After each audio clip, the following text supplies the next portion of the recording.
You're floating in a tin can, 250 miles above Earth. There's no one coming to help you. No fresh air, no escape. And the person floating 3 feet away from you? You haven't spoken to them in 4 days because of something that started as a minor disagreement about a storage compartment. Welcome to the psychology of space travel, where the most dangerous thing isn't the vacuum outside but the mind within. When we think about astronauts, we picture heroes, brave men and women strapped to rockets, pushing the boundaries of human achievement. We imagine the exhilaration of liftoff, the awe of seeing Earth from space, the triumph of planting flags on distant worlds. But what we rarely talk about is what happens inside their heads during those long, silent months between the headlines. The isolation, the confinement. The strange psychological territory that even the most trained minds struggle to navigate. The truth is, space agencies around the world spend millions preparing astronauts for every conceivable emergency. Fire aboard the station, depressurization, equipment failure. But there's one variable they can't fully engineer away: the human mind itself. And understanding this hidden dimension of space travel might be the key to whether humans can ever truly become a multiplanetary species. Let's start with what might be the most surprising psychological phenomenon in space exploration: the overview effect. In 1987, author Frank White coined this term to describe a profound cognitive shift that astronauts experience when viewing Earth from space. Imagine looking out a window and seeing our entire planet, every ocean, every continent, every person you've ever known suspended in infinite darkness. It sounds beautiful, and it is. But it's also psychologically destabilizing. Edgar Mitchell, the 6th person to walk on the moon, described it this way: "From out there on the moon, international politics look so petty. You want to grab a politician by the scruff of the neck and drag him 250,000 miles out and say, 'Look at that, you son of a bitch.'" Astronauts report feeling an overwhelming sense of unity with all humanity, followed by a deep melancholy when they return to Earth's divisions and conflicts. This isn't just poetic reflection, it's a measurable psychological shift that can take years to integrate. But here's where it gets complicated. The same astronauts who experience this profound sense of connection can also experience something far darker: the break-off phenomenon. First documented in high-altitude pilots in the 1950s, this describes a feeling of complete detachment from Earth and humanity. One pilot described it as being separated from everything I'd ever known. In space, this sensation can intensify dramatically. You're cut off from everything familiar, floating in an environment where your evolutionary programming has absolutely no reference points. For some astronauts, this produces existential terror. For others, it triggers a kind of spiritual awakening. And for a few, it causes psychological breakdown. Now, let's talk about something that every space agency takes extremely seriously, but almost never discusses publicly: interpersonal conflict in confined environments. Here's a scenario that played out aboard the Soviet Salyut space station in the 1970s.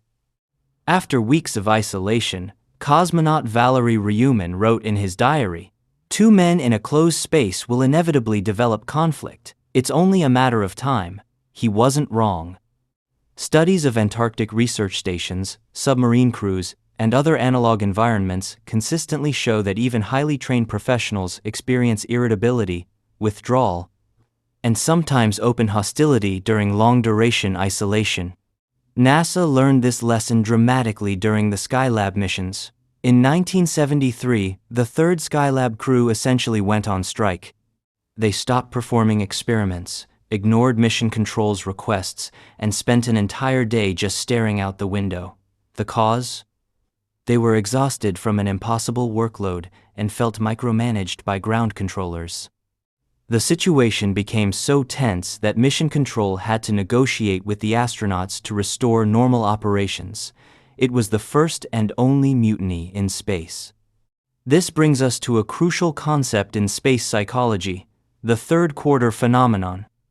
Regardless of mission duration, Astronauts consistently report that psychological strain peaks during the third quarter of their mission. Think about that. The beginning is exciting, filled with novelty and purpose. The end is manageable because the finish line is in sight. But the middle stretch, that's when the reality of isolation sets in. The routines become suffocating. Your crewmates' habits become unbearable. You've already told every story you know, you've answered every question about your life back home, and there's still months to go. The International Space Station has given researchers unprecedented data on these psychological patterns. Astronauts spend 6 months or more in a space roughly the size of a 6-bedroom house, shared with 5 or 6 other people from different countries, speaking different languages, operating on different cultural assumptions about everything from food to personal space to appropriate conversation volume.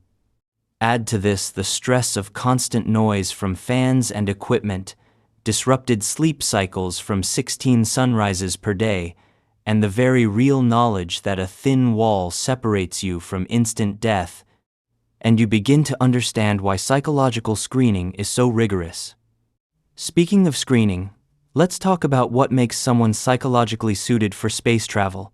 The selection process for astronauts is legendary in its intensity. Candidates undergo weeks of psychological evaluation, including personality tests, stress interviews, and isolation simulations. But here's what's fascinating. The qualities that make someone a great test pilot aren't necessarily the same qualities that make them good at long-duration spaceflight. The early astronaut programs prioritized individual achievement and risk tolerance. Modern programs increasingly value emotional stability, teamwork, and the ability to tolerate monotony. In some ways, the ideal astronaut has shifted from a daring adventurer to someone more like a Zen master. And yet, even the most carefully selected crews experience psychological strain. Consider the Mars 500 experiment, a 17-month isolation study conducted by Russia and the European Space Agency. 6 men lived in a sealed mock spacecraft, simulating a complete Mars mission. They emerged physically healthy, but researchers documented significant changes in their behavior. Some crew members became lethargic and withdrawn, sleep patterns fragmented. One crew member's activity dropped so dramatically that researchers worried about depression. These were volunteers who knew they could leave at any time and they still struggled. This has profound implications for actual Mars missions, which will last 2 to 3 years with no possibility of rescue or early return. The psychological challenges of such a journey make everything we've learned on the International Space Station look like a weekend camping trip. NASA and other agencies are now researching everything from virtual reality therapy to AI companions to help astronauts cope with the mental demands of deep space travel. Here's something most people don't know. Astronauts also have to deal with the psychological impact of watching their own bodies change in strange and sometimes disturbing ways. Without gravity, fluids shift toward the head, causing puffy faces and pressure behind the eyes. Muscles atrophy despite hours of daily exercise. The spine lengthens, causing back pain. Astronauts have described looking at their own hands and not recognizing them. It's a form of mild body dysmorphia, a psychological disconnection from one's physical self that can compound the sense of unreality that isolation already creates. Then there's what happens when astronauts come home. We tend to think of the mission ending when the capsule splashes down, but psychologically, the return can be just as challenging as the departure. Astronauts report feeling overwhelmed by noise, crowds, and the sheer complexity of earthly life after months in a controlled, minimalist environment. Some struggle with depression and a sense of purposelessness. When you've literally been to space, what do you do for an encore? Several astronauts have described profound identity crises after returning to Earth. Edgar Mitchell, whom I mentioned earlier, became deeply involved in research into consciousness and psychic phenomena after his moon mission. Other astronauts have turned to art, writing, or public speaking to process their experiences. The point is that the psychological journey doesn't end with the mission in many ways, it continues for the rest of their lives. So what can we learn from all of this? The psychology of astronauts teaches us something profound about the human mind's need for connection, purpose, and meaning. These are people operating at the absolute limits of human capability, and even they, with all their training and selection and support, struggle with isolation and confinement. Now think about what that means for the rest of us. During the global pandemic, millions of people experienced isolation for the first time. We discovered how quickly mental health can deteriorate without social contact, without routine, without a sense of purpose beyond our own walls. The research from space psychology has direct applications here on Earth. Studies of astronaut sleep patterns have informed treatments for insomnia. Research into crew dynamics has improved team management in high-stress environments from hospitals to offshore oil rigs. And the techniques astronauts use to maintain psychological health, structured routines, exercise, communication with loved ones, meaningful work are the same techniques therapists recommend for anyone facing extended isolation. But perhaps the most important lesson is this: humans are not designed for isolation. We evolved in tribes, in communities, in constant contact with one another. Even our most carefully selected and trained representatives struggle when removed from this fundamental context. As we contemplate a future among the stars, we would do well to remember that the greatest challenge may not be building the rockets or perfecting the life support systems.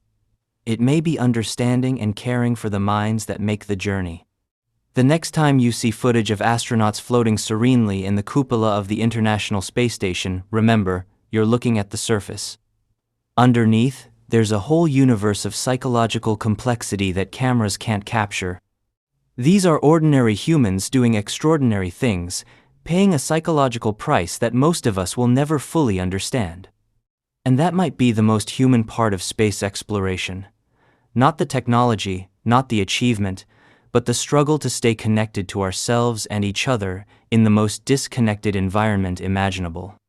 That's the psychology of astronauts, and in a way, it's the psychology of all of us just magnified 1,000 times, reflected against the backdrop of infinity.